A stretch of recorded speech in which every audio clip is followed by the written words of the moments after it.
Technique और महारत से बढ़कर वनडे क्रिकेट फिटनेस का खेल है। टी20 और टेस्ट क्रिकेट में मुसलसल ध्यान का मतलूबा दुरानिया वनडे से कम होता है कि अगर एक तरफ इनिंग्स 2 घंटे से भी कम वक्त में तमाम होती है तो दूसरी तरफ भी हर 2 घंटे बाद खेल में मुनासिब वक्फा मैसर आता है। मगर वनडे फॉर्मेट खिलाड़ी के एसाब का इम्तहान है कि जो ग्राउंड में उतरे तो फिर 4 घंटे न सिर्फ ध्यान पूरा जमाए रखना होगा बल्कि जिस्मानी कारकर्दगी भी बरकरार रखना होगी। एथलीट्स को उसके मेयार के मुसाबकती तकाजे निभाने के लायक सिर्फ जिस्मानी फिटनेस ही कर सकती है कि जिस कदर लचक बदन में होगी उतनी ही रफ्तार जहनी कारकर्दगी भी पकड़ेगी। फिटनेस के जो मयारात केवी क्रिकेट कल्चर के खमीर में रचे हैं ये उन्हीं का समर है कि आईसीसी इवेंट्स की तारीख में अगर किसी टीम ने सीरियल सेमीफाइनल्स का लक़ब पाया है तो वो न्यूजीलैंड है जो अब सीरियल फाइनलिस्ट बनने की राह पर भी है। मॉडर्न क्रिकेट में चूंकि डाटा का अमल दखल बहुत बढ़ चुका है तो शुमारियाती एतबार से हर फील्डर की कारकर्दगी जांची जा सकती है कि उसकी काविशें अपनी टीम का कोई नफा दे पाई या फिर उसे घाटे में डाला। गोया 2-3 अच्छे फील्डर्स तो हर टीम को मैसर आ ही जाते हैं मगर मजबूत फिटनेस कल्चर और रग्बी प्रैक्टिस की तवील केवी 11 का कोई एक फील्डर भी ऐसा नहीं जिसे बल्लेबाज हल्का ले सकें। यूं रन्स बनाने की जो आज़ादी कीवी बल्लेबाजों को मिलती है वो उनके हरीफों को मिल ही नहीं पाती। आजकल वनडे क्रिकेट में चलन यही है कि 11 की तनासब में बाकायदा बॉलर सिर्फ 4 ही होते हैं और 2 ऑलराउंडर की बदौलत बाकी 10 ओवर्स का कोटा संभाला जाता है। कीवीज भी इस फार्मूले पर अमल पैरा है मगर जहां ये जुगाड़ दीगर टीमों के अज़ाइम का इन्हदाम साबित हुआ वहीं कीवीज के लिए ये सोने पर सुहागा ठहरा कि जिन वक्ती बॉलर्स को फील्डिंग से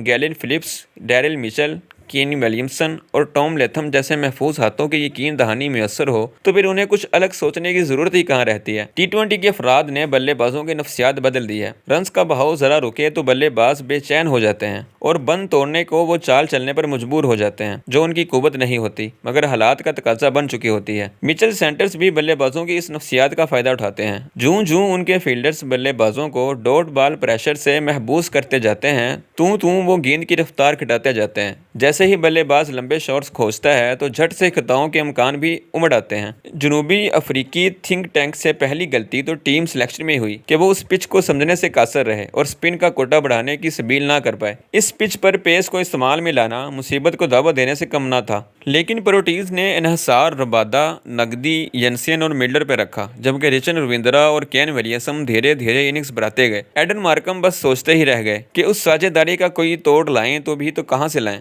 जो मजमूआ कीवीज पाने में कामयाब रहे वो शायद 30-40 रन कम हो सकता था अगर जनूबी अफ्रीकी बॉलिंग में स्पिन वसाइल का वो तनासब दस्तयाब होता जो उस पिच पर मतलूब था। मगर गलत सिलेक्शन और फिर बेनज़म डेथ ओवर बॉलिंग ने मतलूबा हदफ मुसाबकती हंसे से बहुत ऊपर पहुंचा दिया। गोया चंद ही रोज पहले इस वेन्यूज पर ऑस्ट्रेलिया ने इंग्लैंड के खिलाफ एक भारी हदफ हासिल किया था मगर यहाँ केवी स्पिन का मयार इंग्लिश अटैक से कहीं बेहतर था और ऐसी तवक्कुआत उठाना भी खाम ख्याली से कम ना था। जो 2 जनूबी अफ्रीकी बल्लेबाज इस हदफ के ताक़ुब में कलीदी साबित हो सकते थे वो डेविड मिलर और हेनरिक क्लासन थे मगर उनकी कामयाबी के लिए टॉप ऑर्डर से भी वो किरदार मतलूब था जो कीवीज के लिए विलियमसन ने 40 ओवर तक खेल कर निभाया जबकि वॉन डर डॉसन ने ठोस इनिंग्स खेली और स्पिन के खिलाफ उनकी महारत ने प्रोटीज की जीत के इम्कानात को बचाए रखा। लेकिन जब उनके बाद क्लासन क्रीज पर आए तो पिच की रफ्तार समझने से पहले ही बल्ला चला डाला। डेविड मिलर ने बिल आखिर जो इनिंग्स खेली वो अपने फवाइद में इस टीम के लिए कहीं ज्यादा बेहतर हो सकती थी अगर दूसरे किनारे से भी कोई कीवी स्पिन का बोझ उठा पाता मगर नॉकआउट मैच में ये तवक्को भी बेसमर रह गई कि गलत टीम सिलेक्शन से दुरुस्त मैच नताइज पैदा करना मुमकिन नहीं।